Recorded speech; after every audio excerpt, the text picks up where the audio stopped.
प्रणाम स्वामी जी। ओम ओम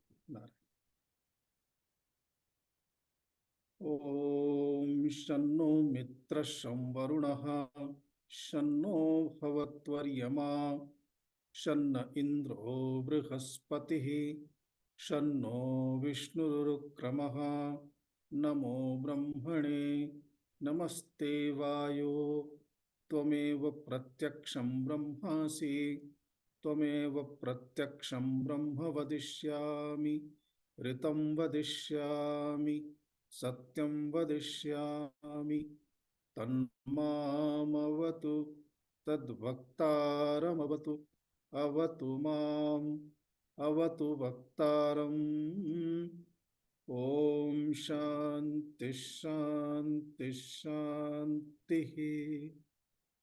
ॐ नमो ब्रह्मादिभ्यो ब्रह्मविद्या संप्रदायकर्तृभ्यो वंशर्षिभ्यो महद्भ्यो नमो गुरुभ्यः। सर्वोपप्लवरहितः प्रज्ञानघनः प्रत्यगर्थो ब्रह्मैवाहमस्मि ब्रह्मैवाहमस्मि। शङ्करं शङ्कराचार्यं केशवं बादरायणं सूत्रभाष्यकृतौ वन्दे भगवन्तौ पुनः पुनः। ईश्वरो गुरुरात्मेति मूर्तिभेदविभागिने व्योमवद्व्याप्तदेहाय दक्षिणामूर्तये नमः। ॐ सहना भवतु सहनौ भुनक्तु सह वीर्यङ्करवावहै तेजस्विनावधीतमस्तु मा विद्विषावहै। ॐ शान्ति शान्ति शान्तिः। ॐ नमो भगवते वैवस्वताय मृत्यवे ब्रह्मविद्याचार्याय नचिकेतसे च।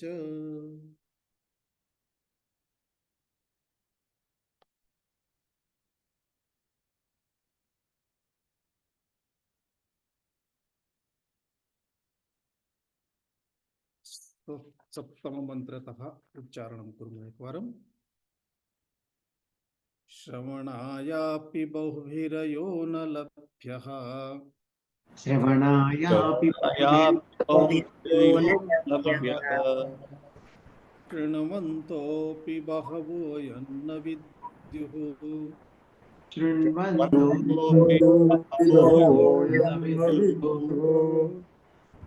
आश्चर्यो वक्ता कुशलोऽस्य लब्धः आश्चर्यो वक्ता कुशलः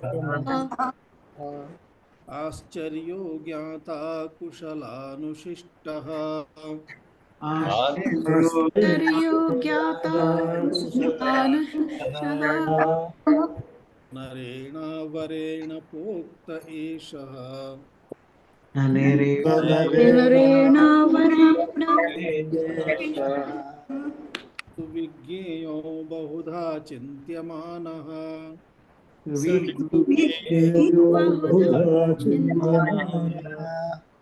अनन्यप्रोक्ते गतिरत्र नास्ति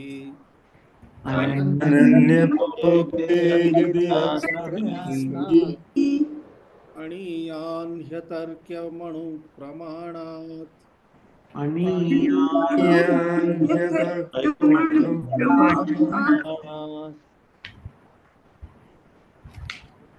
चलति।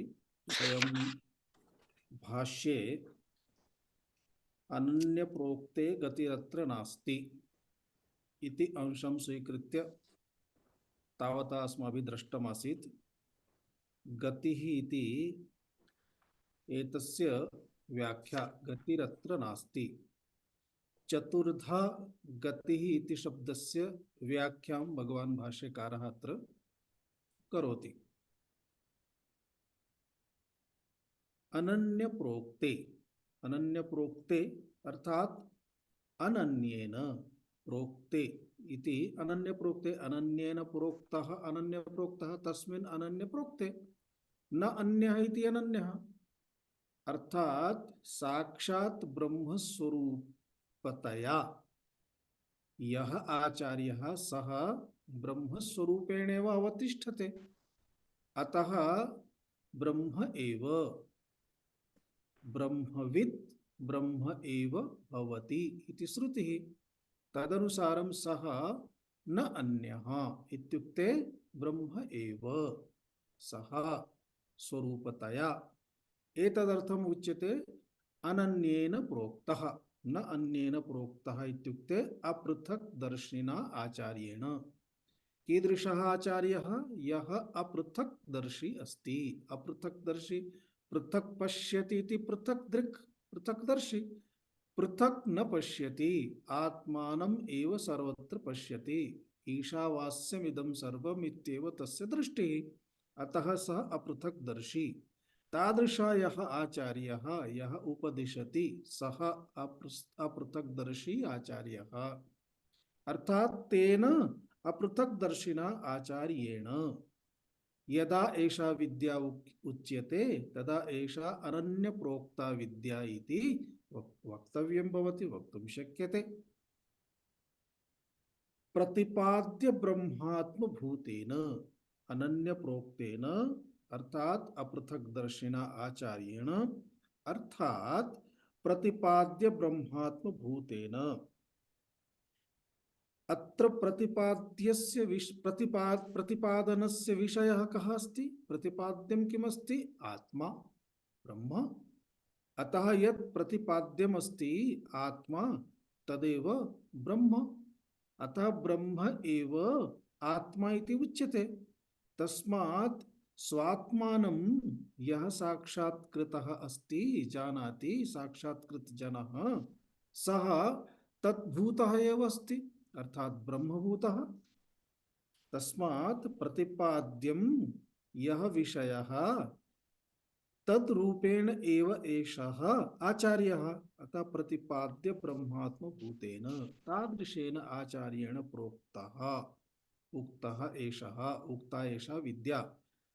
तेन अत्र सप्तम्यन्तं प्रोक्ते, उक्ते सति कस्मिन् विषये? आत्मनि। आत्मनि प्रोक्ते सति गतिः नास्ति। गतिः नास्ति एतदेव चतुर्धा अत्र विकल्पद्वारा भगवान् भाष्यकारः सूचयति। तो गतिः इत्युक्ते प्रथमः विकल्पः कः इत्युक्ते अनेकधा अस्ति नास्ति इत्यादि लक्षणा चिन्ता इति गतिः। का गतिः? अयम् आत्मा अनेक रूपेण, अनेक रूपेण इत्युक्ते अस्ति, आत्मा नास्ति, नायमस्ति इति कश्चन वदति, केचन वदन्ति, अस्ति इति केचन वदन्ति। अतः अस्ति नास्ति इति पृथक् पृथक् दर्शनं, यथा अस्ति नास्ति इति पृथक् पृथक् दर्शनम् अस्ति, तथैव अन्यरीत्यापि चिन्तनम् अस्ति। देहमधिकृत्य अयमिति, इन्द्रियाणि अधिकृत्य अयमिति, मनः अधिकृत्य अयमिति, बुद्धिमधिकृत्य अयमिति, पृथक् पृथक् पृथक् चिन्तनं। कदाचित् किमस्ति? जीवः इति पृथक्, ईश्वरः इति पृथक्। जीवः ईश्वरस्य अंशः, अंशांसी भावं पश्यति चेदपि सम्यक् दृष्टि नास्ति, तदपि पृथक् दर्शी एव अस्ति, पृथक् पृथक् रूपेण पश्यति। अतः एवं आत्मनः विषये तत्र संशयः यस्य न विद्यते सा उच्यते तथा संशयात्मक गतिः, तादृश चिन्तनं, चिंता। अतः किमुक्तमत्र? अनेकधा गतिः, अर्थात अस्ति नास्ति इत्यादि लक्षणा चिंता। सा गतिः न विद्यते कदा? अनन्य प्रोक्ते सति। तादृशः आचार्यः, अपृथक्दर्शी आचार्यः यदा आत्मनः विषये बोधयति तदा तस्य निश्चयेन बोधः भवत्येव। किमर्थं तथा भवति? यतः सः स्वयं सम्यक्तया जानाति। यः सम्यक्तया जानाति सः सम्यक् बोधयितुं शक्नोति। कदाचित् किंचित न अवगतं चेत पुनः सः अवधानं तस्मिन् विषये कारयितुं शक्नोति। जानाति चेत् न जानाति चेत् अन्यत्र रिफर करोति। यथा कश्चन रोगी वैद्यं पश्यति, वैद्यः यदि तस्मिन् विषये सम्यक् जानाति चेत् सः स्वयं करोति।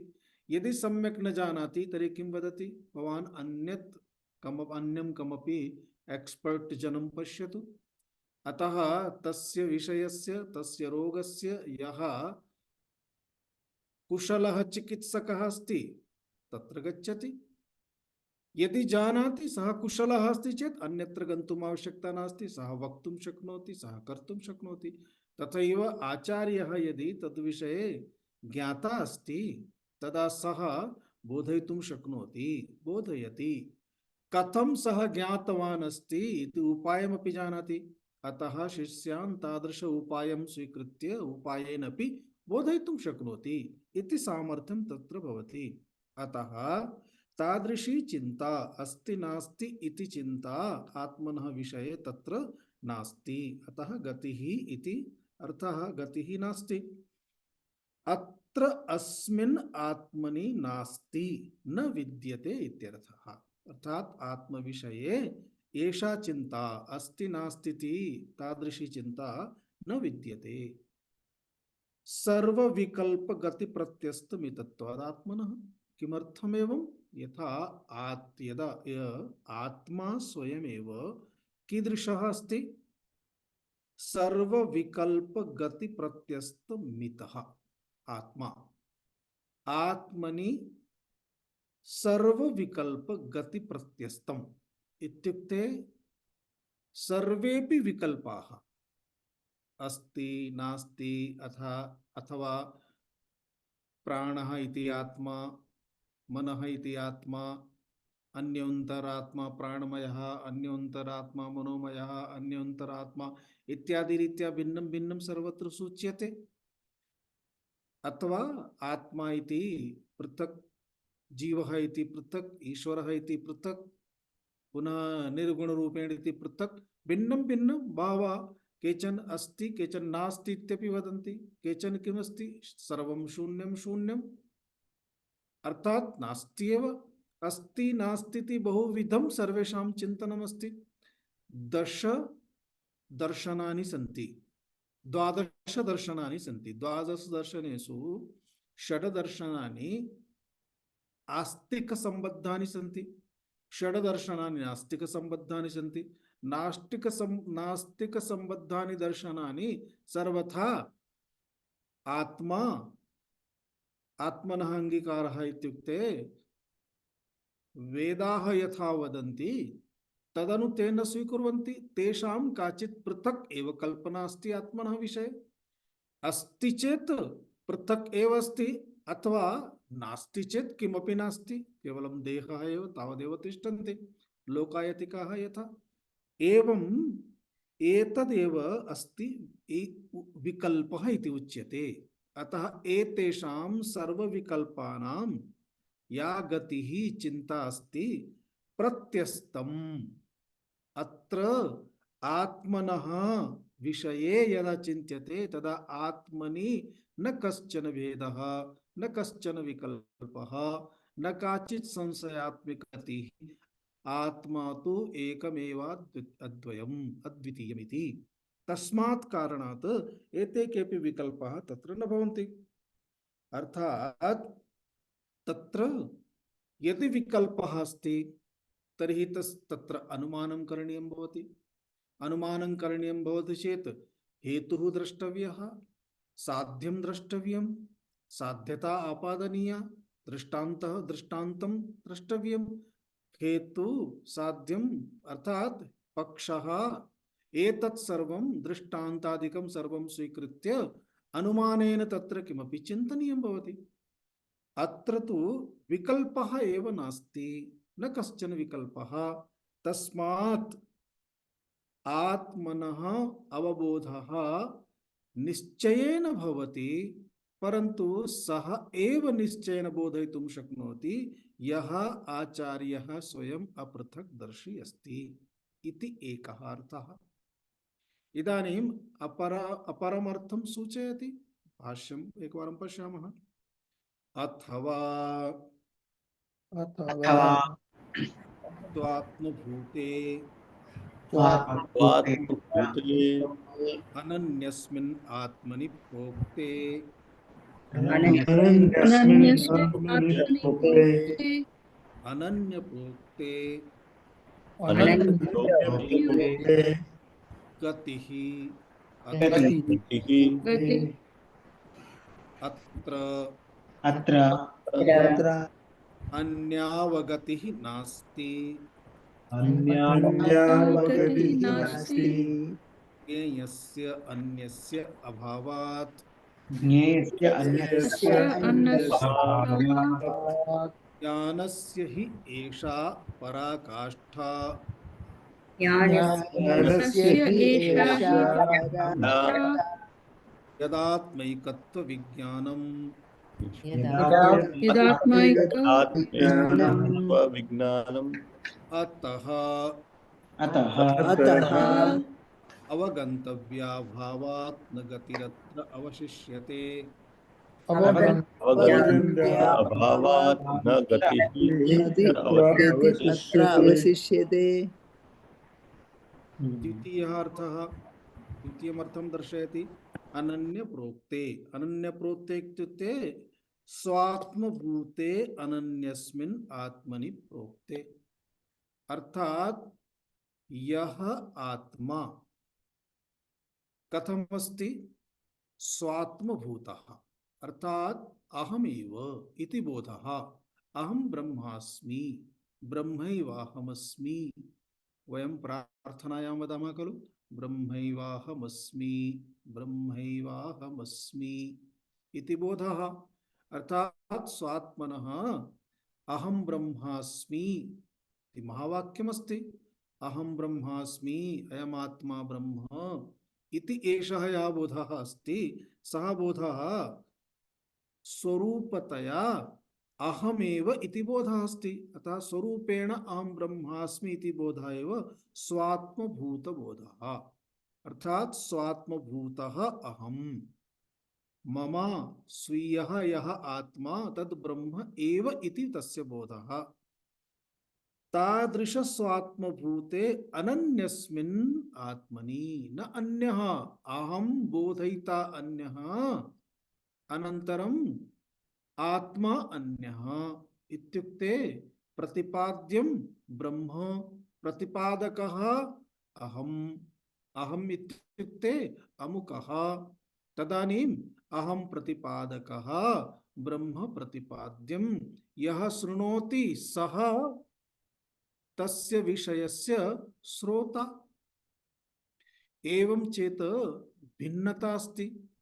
अत्र तात्पर्यं किमस्ति?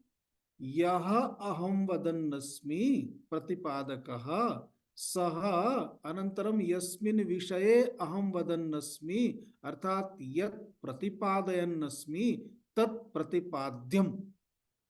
प्रतिपादकः प्रतिपाद्यं, द्वयोः मध्ये भेदः नास्ति। प्रतिपाद्यं ब्रह्म, प्रतिपाद्यं ब्रह्म यदस्ति तदेव अहमस्मि।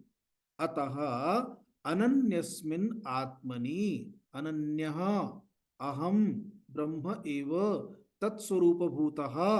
अतः स्वात्मभूते अनन्यस्मिन् आत्मनि प्रोक्ते सति तद्विषये अहं यदा मम विषये एव वदन्नस्मि, तदा तस्य अर्थः कः उक्तः? अनन्य प्रोक्तः।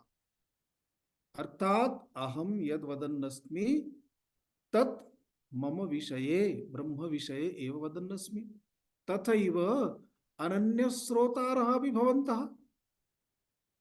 उपाधिदृष्ट्या भिन्न भिन्नं भवितुमर्हति, परन्तु प्रत्येकस्य उपाधिं पश्यामः चेत् चिद्घन परमात्मा मात्रमेव अस्ति। अतः अनन्य श्रोता, श्रुत्वा मनसि यदा बोधः भवति तस्य बोधः अपि अनन्य आत्मरूपेण एव बोधः भवति। एवं अनन्य प्रोक्ते सति अनन्यात्मस्वरूपः अहम् इति बोधः भवत्येव। अत्र गतिः, गतिः इत्युक्ते अत्र अन्या अवगतिः नास्ति। अवगति इत्युक्ते ज्ञानं। तत्र आत्मा ब्रह्म कश्चन अन्यः, यः आचार्यः वदति अहं सः कश्चन अन्यः, अथवा श्रुतिः यत् वदति तत् अहं तस्य आधारेण अहं कश्चित् अन्यः, आत्मा कश्चित् अन्यः इति अवगतिः अर्थात बोधः। अत्र अवगति इत्युक्ते बोधः, ज्ञानं नास्ति। एवं बोधः न भवति। किमर्थं? ज्ञेयस्य अन्यस्य अभावात्।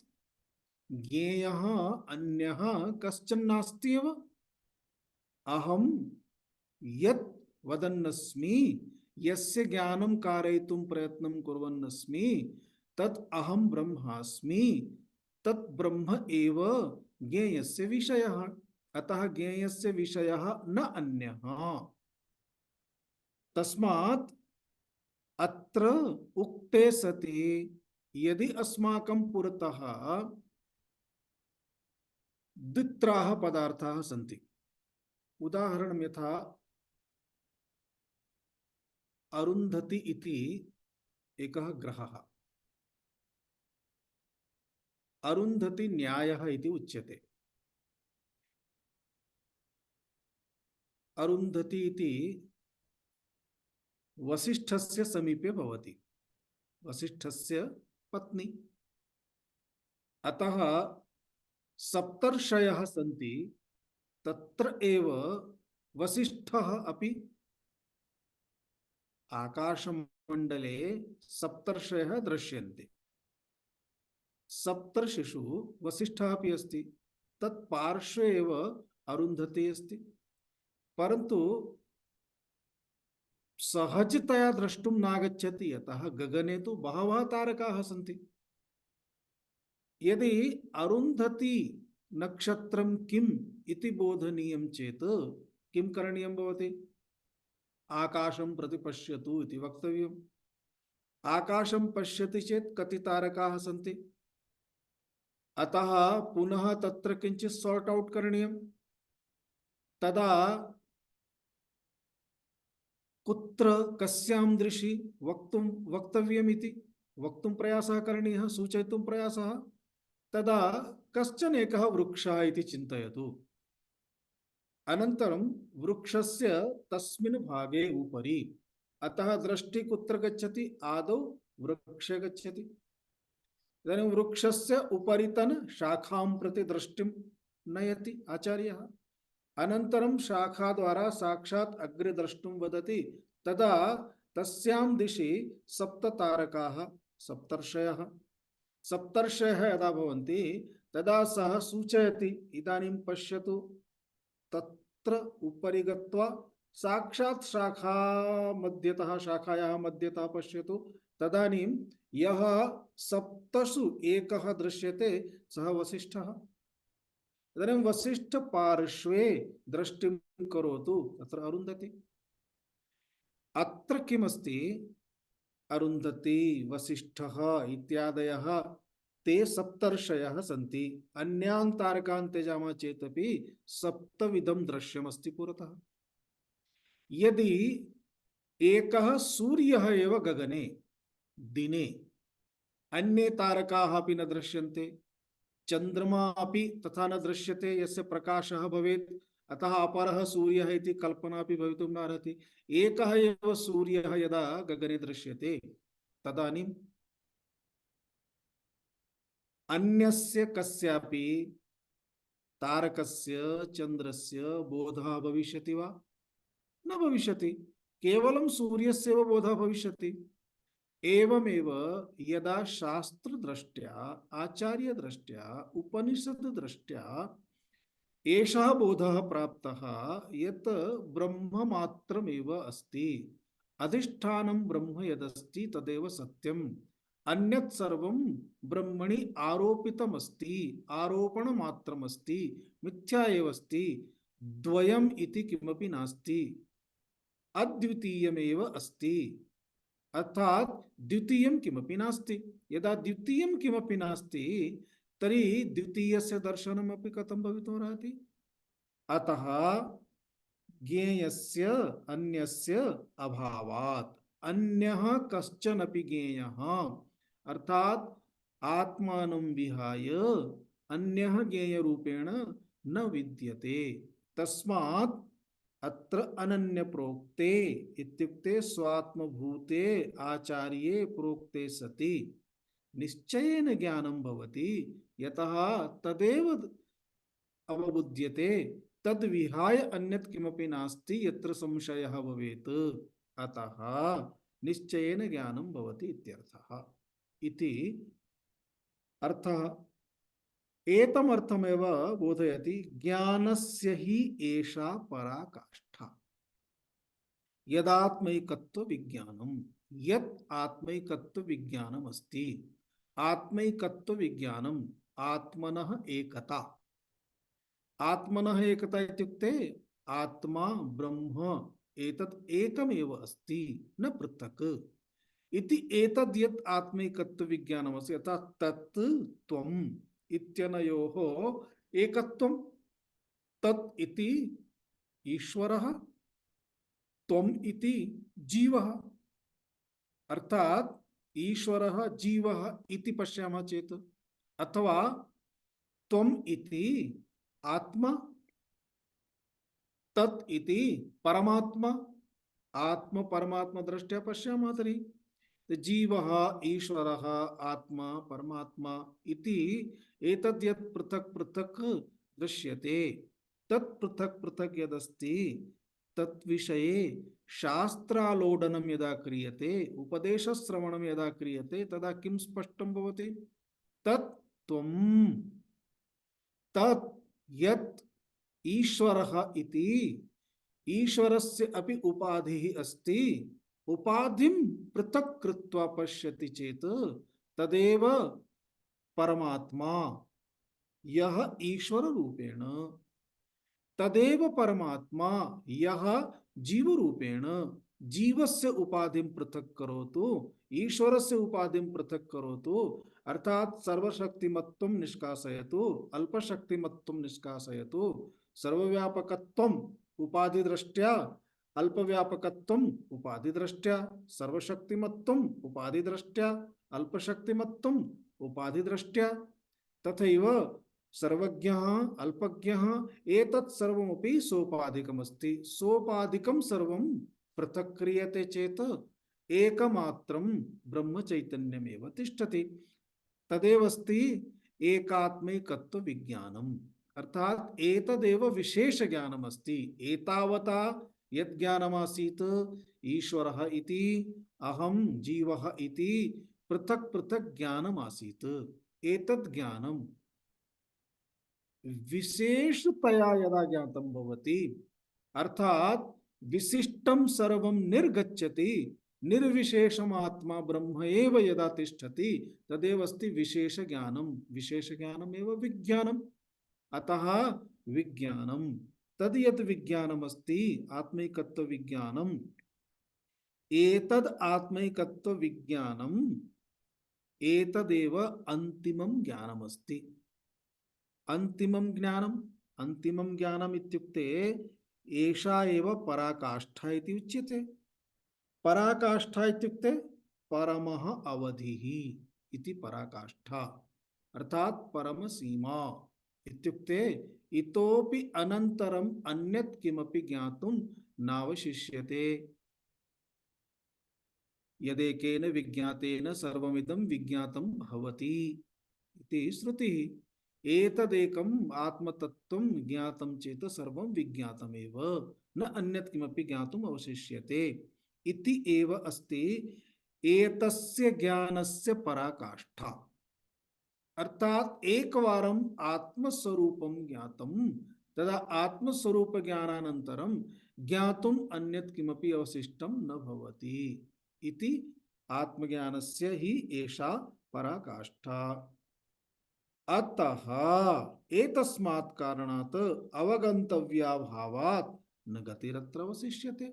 अवगंतव्यम नास्ति अवगंतव्यस्य अभावः अवगंतव्य अभावः अवगंतुम नान्यत् किमपि एतस्मात् कारणात् अवगंतव्यस्य अभावः तस्मात् गतिः अत्र न अवशिष्यते अन्या गतिः अपरं किमपि ज्ञानम् अपरः कश्चन बोधः न संभवति न शिष्यते इत्यर्थः इति द्वितीयः अर्थः तृतीयमर्थं दर्शयति संसारगतिर्वा संसारगतिर्वा अत्र नास्ति अत्र नास्ति नास्ति अनन्य आत्मनि प्रोक्ते अनन्ये प्रोक्ते नान्तरीयकत्वात् तद्विज्ञानफलस्य मोक्षस्य तद्विज्ञानस्य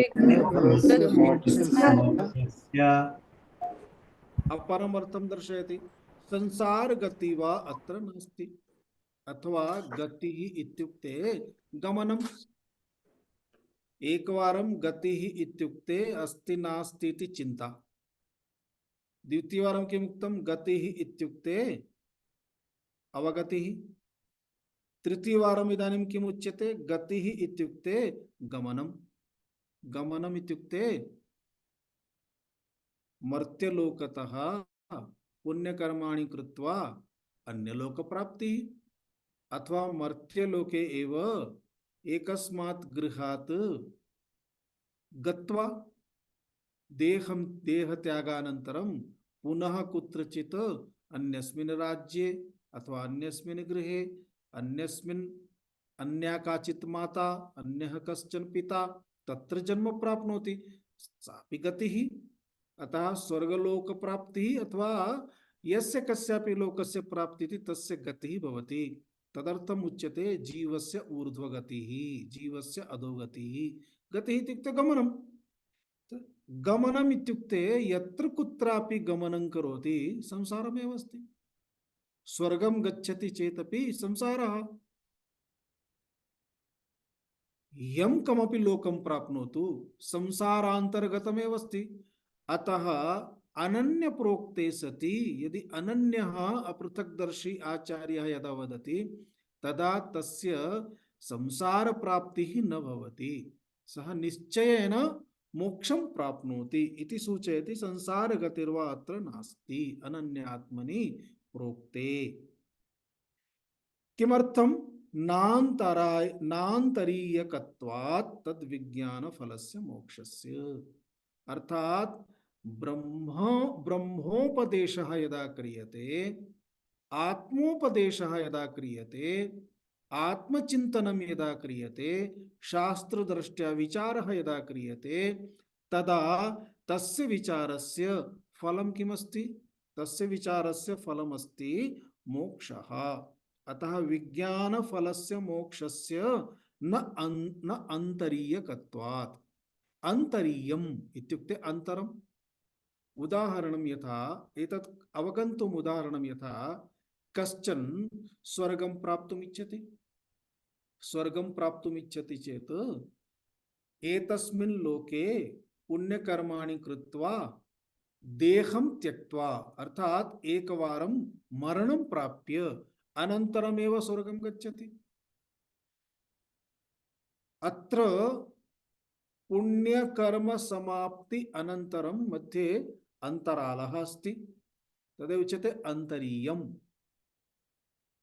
अंतरीयम् अंतरालम् अस्ति अतः समयानन्तरम् अन्य देह प्राप्त्यनन्तरम् एव तस्य स्वर्गलोकस्य प्राप्तिः अथवा बुभुक्षा अस्ति बुभुक्षा निर्माणाय शीघ्रं किमपि करणीयम् अत्र हिमालये बहुषु मैगी पॉइंट इति दृश्यते इदानीं तु मैगी इति शीघ्रम् इति एकं भोजनमस्ति अतः जनाः मैगी पॉइंट दृष्ट्वा अहम् एतद् उदाहरणं स्मरणे आगतम् अतः वदामि तादृशं बहुविधमस्ति अतः किमस्ति बुभुक्षा अस्ति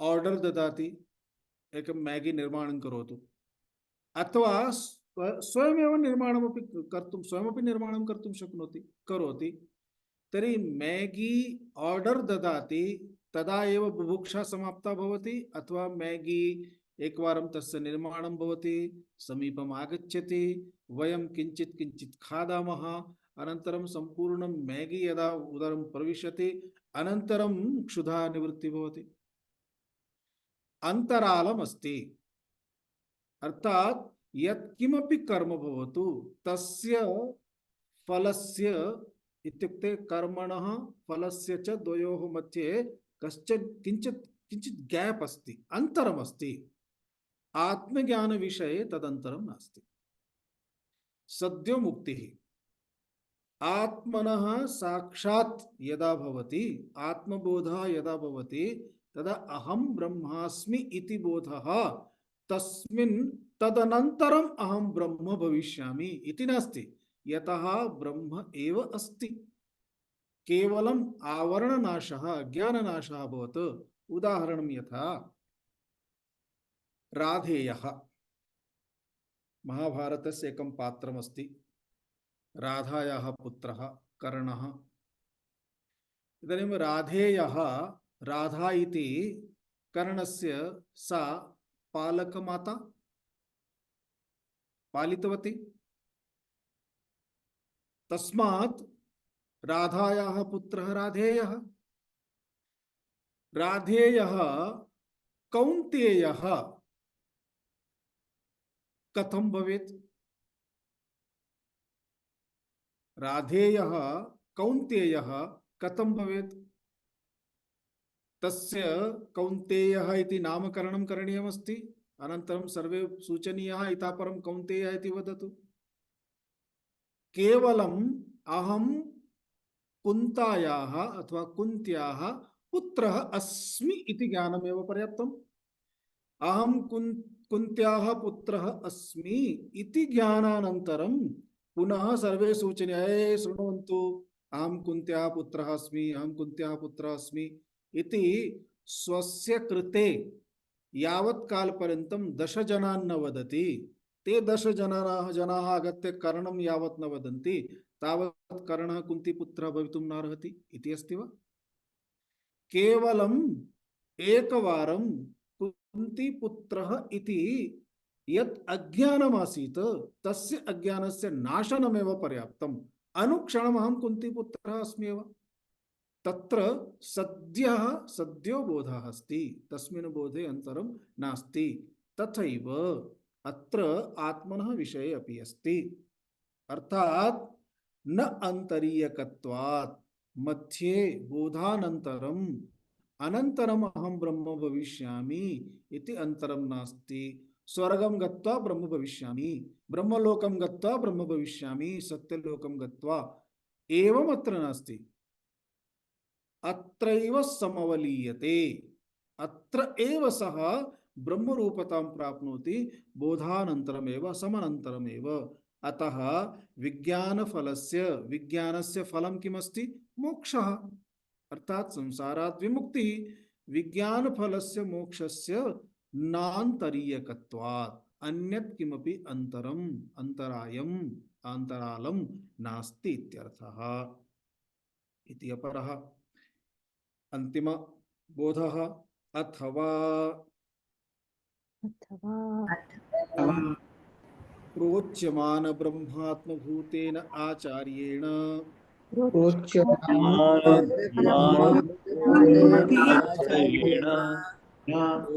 ते आत्मनि गतिः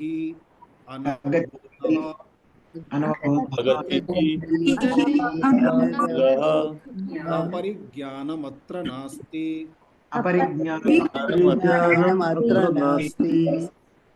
भवत्येव अवगतिः तद्विषया श्रोतुः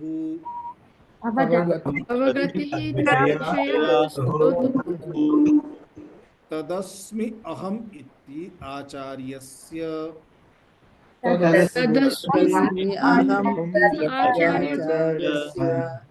इव इत्यर्थः इव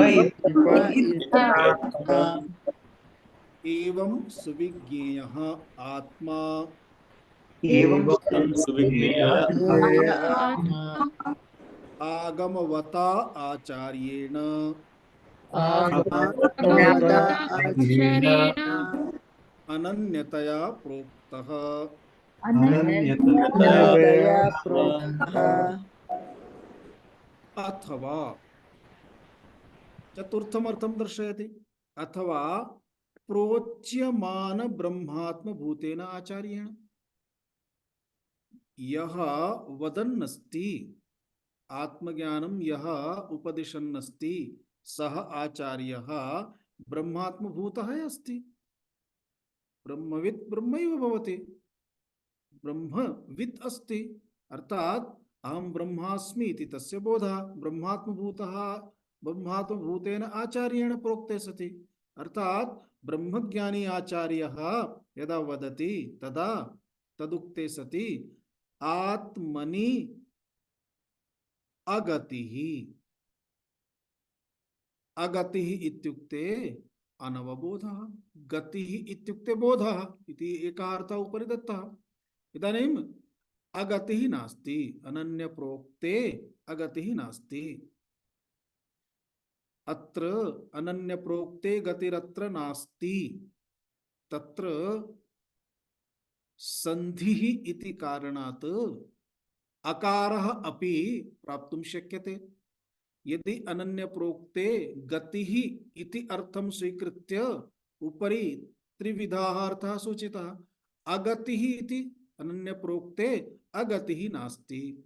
अगतिः इत्युक्ते अनवगमनम्, गतिः इत्युक्ते अवगमनम्, अगतिः इत्युक्ते अनवगमनम्। गतिः इति ज्ञानं चेत् अगतिः इत्युक्ते अज्ञानम्। एवं अपृथक्दर्शी आचार्यः ब्रह्मात्मभूतः आचार्यः यदा आत्मनः विषये वदति तदा तस्य आत्मनः विषये अनवबोधः न संभवति एव। इत्युक्ते अहं ब्रह्मास्मि इति तत्र इंद्रियादिकं स्वीकृत्य अहं ब्रह्मास्मि इति बोधः तस्य नास्ति। तत्र अनात्मनां सर्वेषां निराकरणं तदनन्तरमेव अवशिष्टतया अद्वय आत्मा एव केवलम् इति तस्य बोधः इति अस्ति गतिः।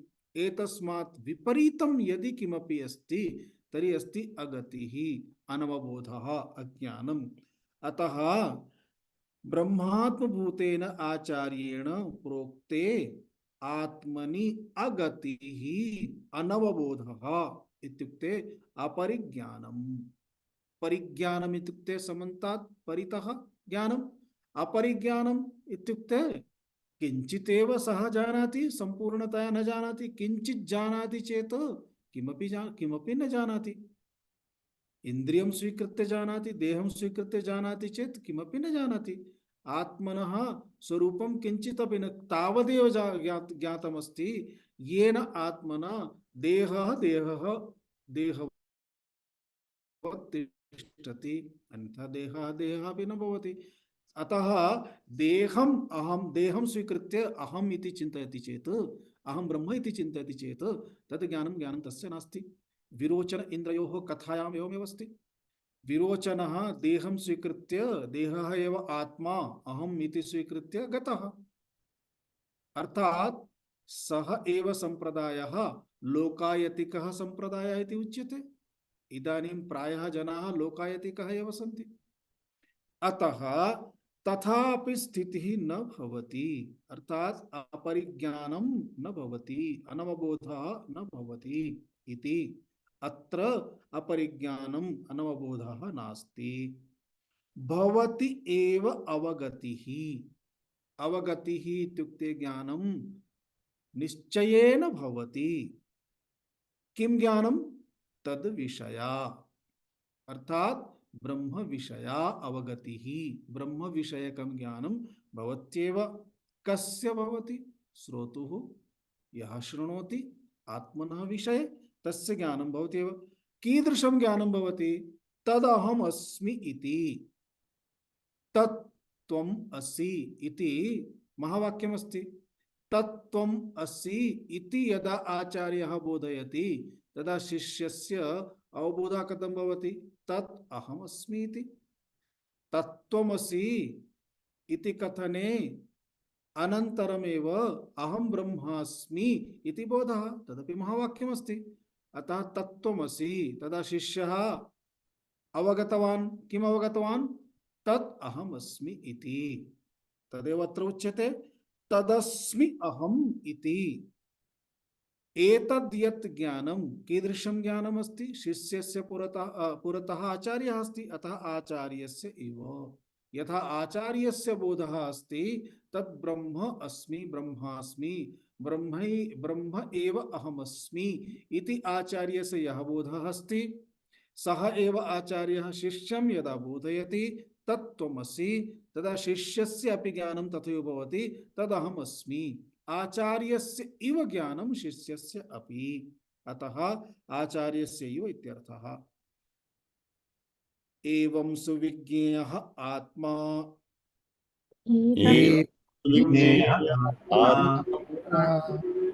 आगमवता आचार्येण आगमवता आचार्येण अनन्यतया प्रोक्तः अन्यतः प्रोक्तः इतरथा।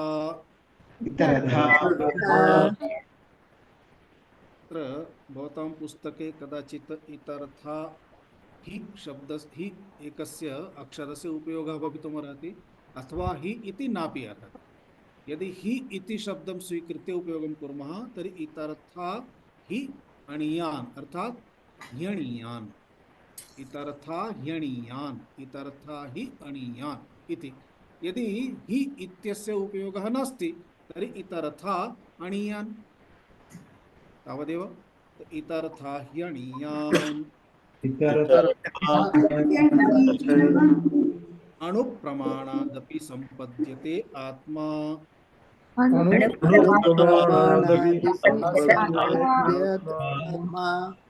अतर्क्यम् अतर्क्यः अतर्क्यः स्वबुद्ध्याभ्यूहेन केवलेन तर्केण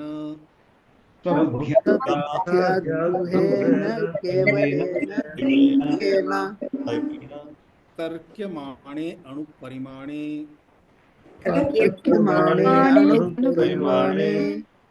केनचित् स्थापिते आत्मनि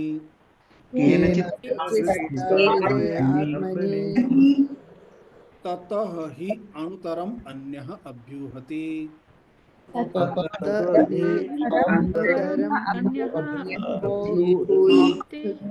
ततः अपि अन्यः अणुतममिति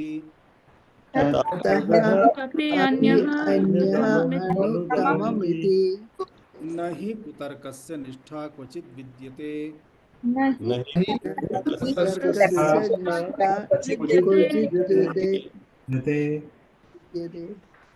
एवं सुविज्ञेयः आत्मा अर्थात एवं इत्थं यथा आचार्येण अत्र उक्तं। कीदृशः आचार्यः वदति चेत् निश्चयेन बोधः भवति। अतः सः बोधः एक तो सः आत्मवित् आचार्यः भवतु, तदर्थमेव उक्तं यः अपृथक्दर्शी आचार्यः अस्ति सः आचार्यः अपृथक्दर्शी यदा वदति तदा पृथक् दर्शनं न भवति। अपृथक्दर्शी आचार्यः अपृथक् दर्शनं कथं कारयति? अर्थात सः पृथक्त्वं तस्य सर्वथा निरस्तं कृत्वा एव अपृथक् दर्शनं कारयति। अतः सः अपृथक्दर्शी सः आचार्यः। एवं सः आचार्यः कीदृशः अस्ति?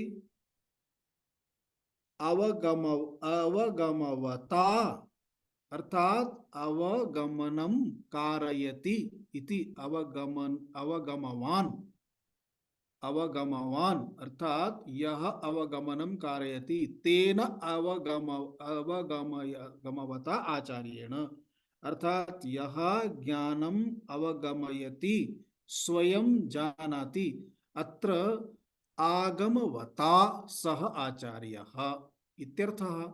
अर्थात यस्य ब्रह्म विषये अवगमनं सम्यक् अस्ति तस्य तद अवगमनं शास्त्र दृष्ट्या उपनिषद दृष्ट्या गुरु परंपरा दृष्ट्या तत् तत् ज्ञानं तेन प्राप्तमस्ति। अतः तस्य तत् ज्ञानम् आगम द्वारा प्राप्तं ज्ञानं भवति। तदा सः आचार्यः आगमवान् भवति। यथा धनम् अस्य अस्ति इति धनवान्, बुद्धिः अस्य अस्ति इति बुद्धिमान्, तथैव आगमः शास्त्रम् अस्य अस्ति इति आगमवान्। तेन आगमवता आचार्येण शास्त्र संपन्नेन आचार्येण यदा उच्यते, कथम उच्यते? अनन्यतया, अर्थात त्वं तत् एव, जीवः ब्रह्म एव, आत्मा अहम ब्रह्म एव इति तस्य ज्ञानम्। अतः तादृश आगमवता आचार्येण यदा उच्यते अनन्येन अनन्यतया प्रोक्तः निश्चयेन ज्ञानं भवति। इतरथा अन्यथा, अन्यथा किं भवति? आत्मा हि अणीयान् अनुप्रमाणादपि अणुः, अणीयान् अणोरणीयान् महतो महीयान् इति आत्मनः विषये सर्वत्र गीयते। अणुः इत्युक्ते सूक्ष्मं, ततोपि सूक्ष्मं, अणुतरं सूक्ष्मतरं, ततोपि सूक्ष्मं, अणुतमं सूक्ष्मतमम्। अतः अणु प्रमाणादपि अणीयान् संपद्यते आत्मा। अणु प्रमाणम् अस्ति, ततोपि अधिकम् अणु सूक्ष्मम् इति आत्मा अवबुध्यते। उदाहरणं यथा अस्माकं पुरतः धेनुः अस्ति इति। धेनोः आकारं यावदस्ति ततोपि अधिकम् आकारं यदि अन्यस्य प्राणिनः अस्ति तर्हि सः प्राणी धेनु अपेक्षया बृहत् भवति खलु। यदि धेनु अपेक्षया अश्वः बृहदस्ति तर्हि अश्वः धेनु अपेक्षया बृहद् अभवत्। अश्वस्य अपेक्षया गजः तद् बृहत् भवति। गजस्य अपेक्षया वृक्षः, वृक्षस्य अपेक्षया पर्वतः, पर्वतस्य अपेक्षया अन्यतपि किमपि भवितुमर्हति। अर्थात अस्माकं पुरतः यः पदार्थः अस्ति सः पदार्थः कदाचित् बृहत्तरं वा बृहत्तमं वा प्राप्नोति। ततोपि बृहत् किं, ततोपि बृहत् किं, ततोपि बृहत् किं, कदाचित् एवं सूचयन् अस्ति तदा ब्रह्मांड पर्यन्तं गच्छति। सर्वाधिकं बृहत् ब्रह्मांडं, ततोपि अधिकं बृहत् किं, किं वक्तुं शक्यते? यतः ब्रह्मांडं विहाय अन्यत् किमपि तस्य चक्षुपथं नागच्छति। यदि द्रष्टुं शक्नोति तर्हि वक्तुं शक्नोति। ब्रह्म बृहत् अस्ति इति वक्तुं गच्छति चेत् कियत् बृहत् वक्तुं शक्नोति? यावत् पश्यति तावत्। ब्रह्म तु चक्षुषः विषयः एव नास्ति। चक्षुद्वारा द्रष्टुमपि न शक्यते। यथा वृक्षम् अश्वं पर्वतादिकं सर्वं पश्यति तथा ब्रह्म न दृश्यते। अतः ब्रह्म तु इतोपि व्यापकम्, इतोपि बृहत् अस्ति।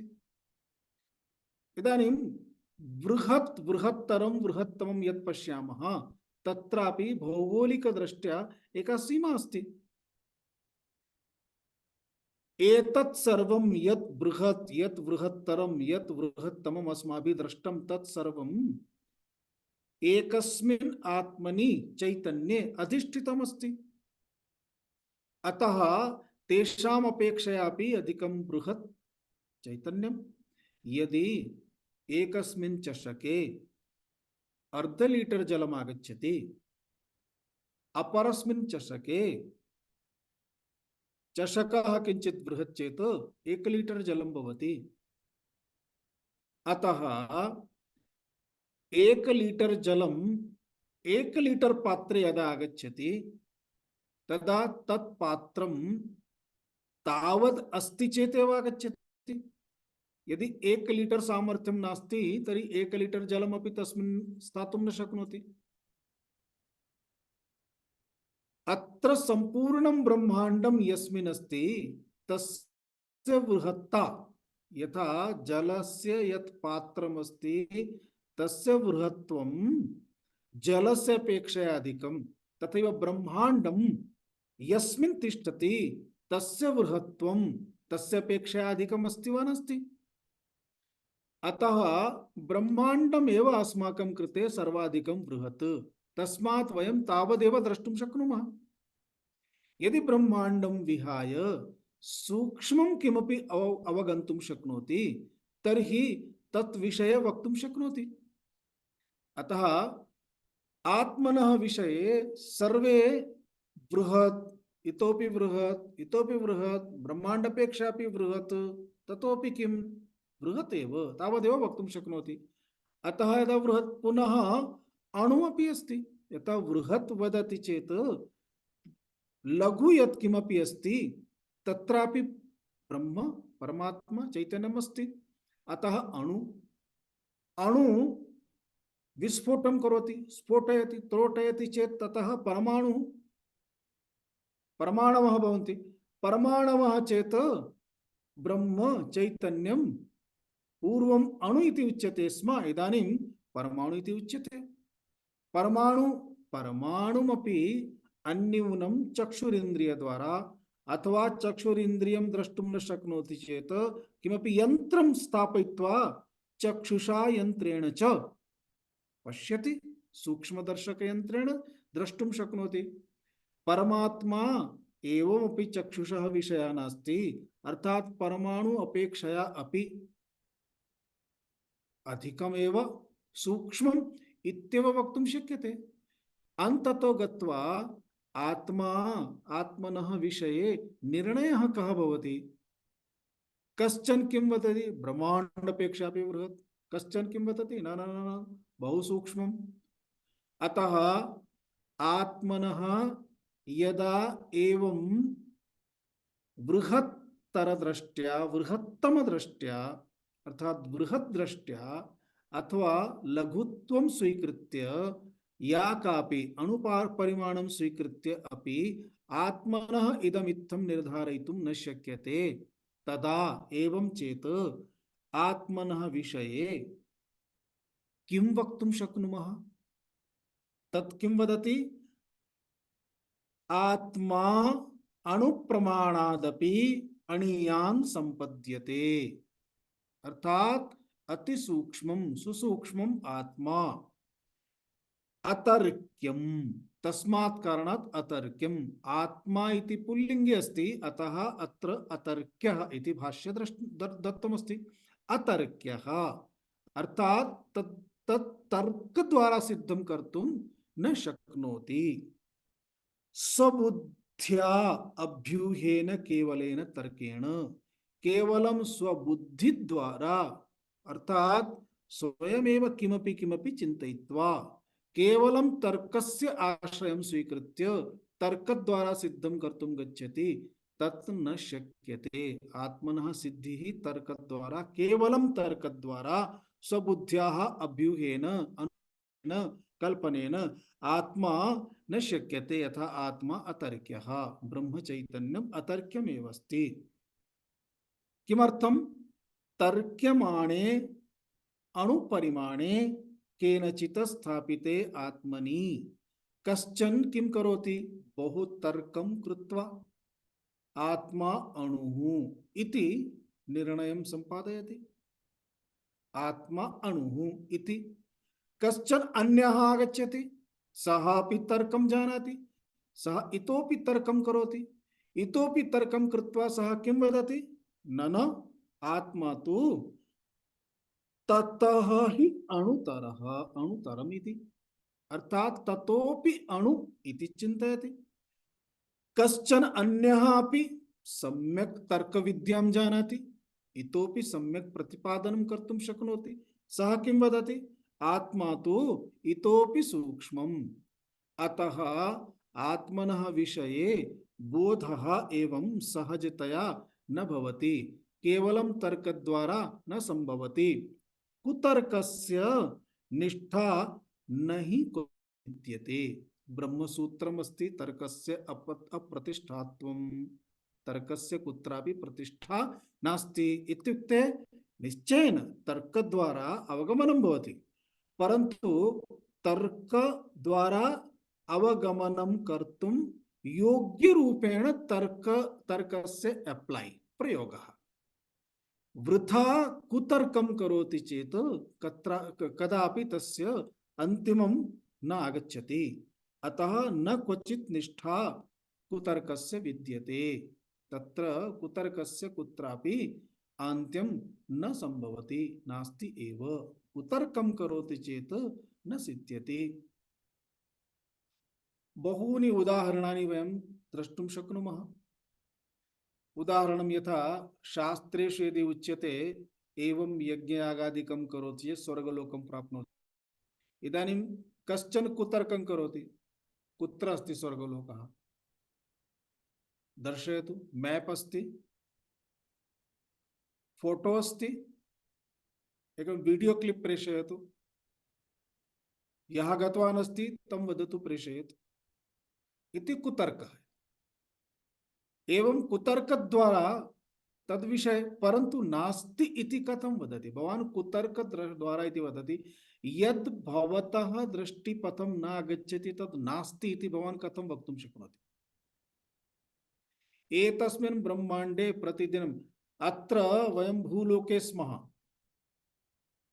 उपरि बहूनि नक्षत्राणि सन्ति, ग्रहाः सन्ति, यथा पृथ्वी इति ग्रहः, बहवः ग्रहाः सन्ति, तत्र प्राणिनः न स्युः इति भवान् वक्तुं शक्नोति? तत्रस्थ चित्रं कोऽपि प्रेषयितुं शक्नोति? सः यः अस्ति तेन सह अस्माकं किमपि कनेक्शन् नास्ति चेत्, कनेक्शन् भवति चेत् प्रेषयतु इति वदामः, कथम्? अतः तत्र नास्ति एव कथं वक्तुं शक्नोति? हाँ, भवान् तावत् वक्तुं शक्नोति, स्याद् वा अहं न जानामि, न दृष्टवान्, यदा पश्यामः तदा। हाँ, अस्तु, अतः शास्त्राणि यत् वदन्ति तत् सर्वथा निराकरणम् इत्युक्ते कुतर्कः एव। योग्यतर्कद्वारा यदि विचारयति, शास्त्राणि वदन्ति, शास्त्राणि अन्यदपि बहुविधं वदन्ति, तदपि अस्ति, तर्हि शास्त्रं यदि एतदपि वदति तर्हि तदपि स्यात्। द्रष्टुं न शक्यते, औपाधिकी मर्यादा अस्ति, तस्मात् उपाधिद्वारा एषा उपाधि एतेन उपाधिना न शक्यते इति तावत् बोद्धव्यम्। अर्थात् कुतर्क तत्र नापेक्षितः। ब्रह्म विषये एकं बहु सम्यक् रामकृष्ण परमहंस महाराजस्य जीवनचरित्रं प्रसंगाः तत्र सन्ति। तत्र आगच्छति एकं द्वित्राः केचन तर्कशास्त्रिणः इति वक्तुं शक्नुमः। ते तर्कं कुर्वन्ति स्म। एकः जीवः भवति, लघु पुच्छयुक्तः जीवः। तस्य जीवस्य क्षणे क्षणे वर्णपरिवर्तनं भवति देहे। कदाचित् रक्तवर्णः दृश्यते, कदाचित् श्वेतवर्णः, कदाचित् नीलवर्णः, कदाचित् सुवर्णः इव, कदाचित् रजतमिव। एवं तस्य चित्रं वर्णपरिवर्तनं भवति वारं वारं। सः एकः एव इति। केचन तद् एकं वर्णं दृष्ट्वा किम् उक्तवन्तः, एषः रक्तवर्णीयः। अपरः उक्तवान् न नीलवर्णीयः, अपरः उक्तवान् न श्वेतवर्णीयः, अपरोक्तं न सुवर्णः सुवर्ण इव, अर्थात यथा सुवर्णस्य वर्णः भवति तथैव अस्ति, एवं भिन्नं भिन्नं सर्वे वदन्ति स्म। तदा कश्चन उक्तवान्, अत्र वयं तु इदानीं दृष्टवन्तः, रामकृष्ण महाशयः तु अत्रैव भवन्ति, पृच्छामः। तदा रामकृष्ण महाशयः किम् उक्तवान्, भवन्तः सर्वे यत् वदन्ति तत्सर्वम् अपि नास्ति। अर्थात न तो सः रक्तवर्णीयः, न नीलवर्णीयः, न श्वेतवर्णीयः, न हरितवर्णीयः, न कषायवर्णीयः, न सुवर्णवर्णीयः, एकमपि सत्यं नास्ति। अर्थात सर्वमपि मिथ्या। यत् भवान् पश्यति तत् नास्ति एव, यत् अस्ति तत् भवान् द्रष्टुं न शक्नोति, अर्थात निर्णयं कर्तुं न शक्नोति। तथैव ब्रह्म विषये भिन्न भिन्न उपाधिं स्वीकृत्य किम् अवगच्छति? ब्रह्म साक्षात् स्वयं कस्मिन्नपि वर्णे न तिष्ठति, न वर्णने तिष्ठति, न वर्णे तिष्ठति। तादृशं ब्रह्म भवान् कुतर्कं कृत्वा कथं सिद्धं कर्तुं शक्नोति? कुतर्कस्य विषयः एव नास्ति। अतः तर्क्यमाणे अणुपरिमाणे केनचित् स्थापिते कश्चन ब्रह्म अणु इति उक्तम्। तस्य सिद्धान्तं सः प्रतिपादितवान्, पुस्तकमपि लिखितवान्। यथा कश्चन एकः विद्वान् वृक्षात् एकम् आम्रं पतति इति पश्यति, आम्रम् अधः पतति, अनन्तरम् आम्रं स्वीकृत्य पुनः उपरि प्रेषयति चेत् पुनः अधः पतति। अतः सः एकं सिद्धान्तं स्थापितवान्, गुरुत्वाकर्षणं पृथिव्याः इति। इत्युक्ते एकम् अंशं किमपि स्वीकृत्य सः एवं स्थापितवान्। इदानीं कश्चन आगत्य तस्य खण्डनमपि कर्तुं शक्नोति, अन्यविधमपि वक्तुं शक्नोति। तात्पर्यं किमस्ति? यः तर्कं जानाति, पुनः बुद्ध्यपेक्षया सः अधिकं किमपि चिन्तयितुं शक्नोति, भिन्नं भिन्नम् उदाहरणं स्वीकृत्य अधिकं वदति चेत् किमपि निर्णयं कस्यापि भवितुं नार्हति। अहं बुद्धिमान् अस्मि, मत्तः अधिकः बुद्धिमान् आगत्य मम मतस्य खण्डनं करोति, ततोपि अधिकः बुद्धिमान् आगत्य तस्य मतस्य खण्डनं करोति। अतः तर्कस्य कुत्रापि प्रतिष्ठा नास्ति। एतदर्थं तात्पर्यं किमस्ति? शुद्धरूपेण विषयम् अवगन्तुं तर्कस्य आश्रयः करणीयः, परन्तु विषयः पूर्णतः केवलं कुतर्कद्वारा यदि साधयितुं गच्छति तर्हि कदापि न संभवति। यतः तर्कः कुतर्कः सर्वं प्रमाणाधीनम् अस्ति, चक्षुरादिरिन्द्रिय प्रमाणाधीनम् अस्ति इत्यर्थः। ब्रह्म तो चक्षुरादिरिन्द्रियेभ्यः अपि न प्रमाणीकर्तुं शक्यते। चक्षुरादीनां प्रमा ब्रह्म। अतः अगोचरः इति अविषयः, इन्द्रियाणाम् अविषयः आत्मा, अविषयं ब्रह्म, अगोचरं ब्रह्म इति उच्यते। अतः केनचित् यदि अणु इति स्थापिते चेतपि ततः अन्यः कश्चन अणुतरम् अभ्युहति, इतोपि सूक्ष्ममिति कल्पयति, इति शङ्कयति, अभ्युहति, अनुमानं करोति। ततः अन्यः, ततोपि अन्यः अणुतममिति, अन्यः कश्चन अणुतममिति वदति। नहि कुतर्कस्य निष्ठा क्वचित् विद्यते, कुत्रापि कुतर्कस्य निष्ठा नास्ति इति मंत्रस्य अभिप्रायः। अस्तु, किञ्चित् समयः बहु अधिकः अभवत्, न दृष्टवान्। ॐ पूर्णमदः पूर्णमिदं पूर्णात् पूर्णमुदच्यते पूर्णस्य पूर्णमादाय पूर्णमेवावशिष्यते। ॐ शान्तिः शान्तिः शान्तिः।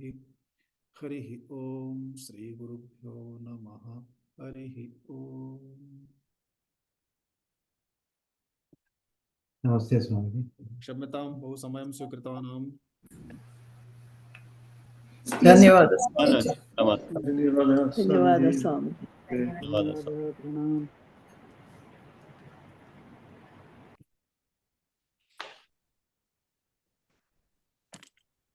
प्रणाम स्वामी जी। ओम ओम नारायण। सर्वे शांततया शृण्वन्ति स्म अतः समयस्य बोधः न भवति।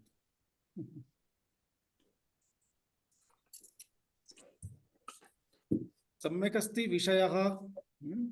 उपनिषत् विषयः सर्वेभ्यः रोचते खलु? आम् उत्तमम्। अवगमनमपि सम्भवति, शक्यते एवं संस्कृतमाध्यमेन। सहजतया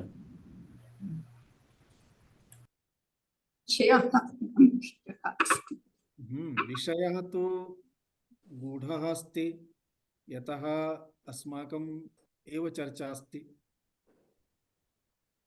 तस्मात् अवबुध्यते, अन्यथा तु कष्टमेव। अस्माकमेव चर्चा अस्ति।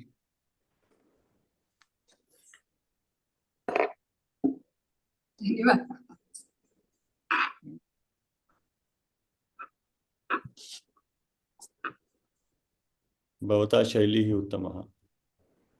प्रयासं करोमि, शैली कापि न प्राप्ता इतोपि, परन्तु यावत् शक्यं संस्कृतेन खलु, अतः बहुशास्त्रीयं शब्दं स्वीकृत्य गच्छामः चेत् तस्य अपि एकं भाष्यं रचनीयं भवति, अतः तदस्ति।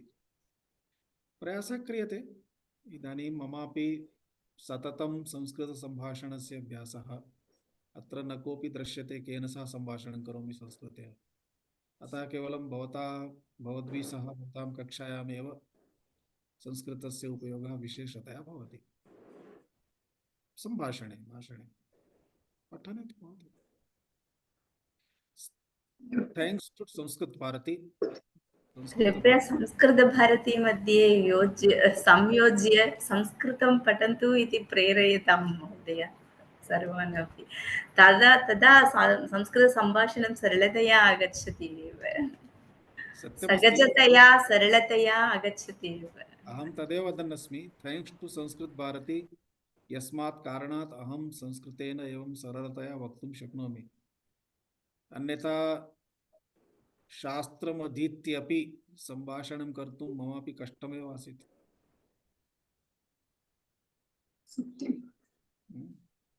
अतः संस्कृत भारती भूरि भूरि धन्यवादाः।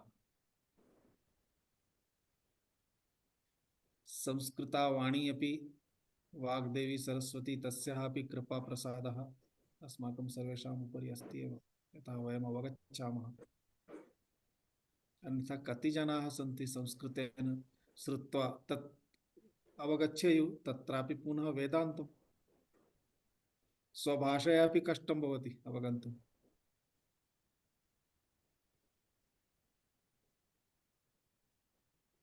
भवतां सर्वेषां कृते बहु बहु धन्यवादाः।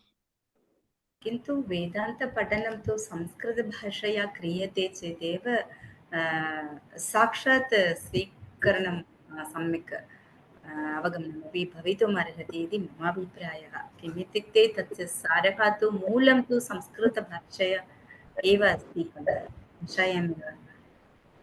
अतः मूलतः यद् बोधयते तद् अवगमनमपि सम्यक् भवति इति, अनुवाद विना। सत्यमस्ति, साक्षात् संस्कृतेन एव भवति चेत् साक्षात् शब्दस्य बोधः भवति। अन्यथा अन्यभाषया किम् उच्यते, कथम् उच्यते सः शब्दः, कदाचित् तादृशं वाक्यं कर्तुं बहु कष्टं भवति। यस्य पदस्य अनुवादं कर्तुं गच्छति चेत् कथं भवति? यथा रेल् यानस्य जनाः अनुवादं कुर्वन्ति संस्कृतेन, तर्हि कश्चन लौहपथगामिनी, कश्चन किमपि भिन्नं भिन्नं वदन्ति।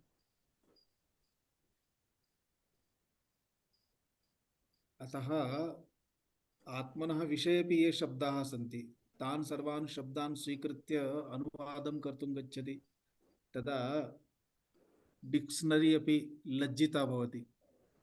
अतः तान् सर्वान् शब्दान् स्वीकृत्य जनाः शब्दकोशे स्थापयन्ति। तस्मात् इदानीं डिक्शनरी अपि प्रतिवर्षं बृहती भवति। कति भारतीयशब्दाः कति संस्कृतशब्दाः येषां कृते शब्दाः न लभ्यन्ते ते साक्षात् स्वीकृताः। शब्दकोशं वयं शब्दकोशविषये चिन्तनं कुर्मः चेत् ज्ञातुं शक्यते। एवं चेत् आत्मनः विषये वक्तव्यमस्ति चेत् अन्यभाषया किं वक्तव्यम्? एतेव शब्दाः स्वीकरणीयाः भविष्यन्ति। अतः तान् शब्दान् स्वीकृत्य अपि यदि सरलतया अन्यशब्दानां माध्यमेन साहाय्येन न उच्यते चेत् तत्तु साक्षात् तथैव अस्ति। खण्डन खद्यखाद्यमस्ति काव्यमस्ति एकः ग्रन्थः अस्ति वेदान्तस्य। तत्र श्लोकं पठित्वा किमपि न अवबुध्यते। तस्य व्याख्या अपि तथा कठिना अस्ति। अतः व्याख्यायाः उपरि अपि व्याख्या द्रष्टव्या भवति।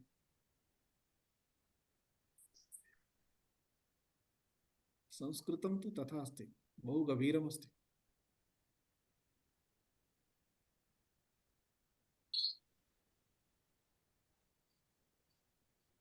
भवतु तर्हि मिलामः। धन्यवादः स्वामीजी। आगे शुभदिनं स्वामीजी। आगे धन्यवादः।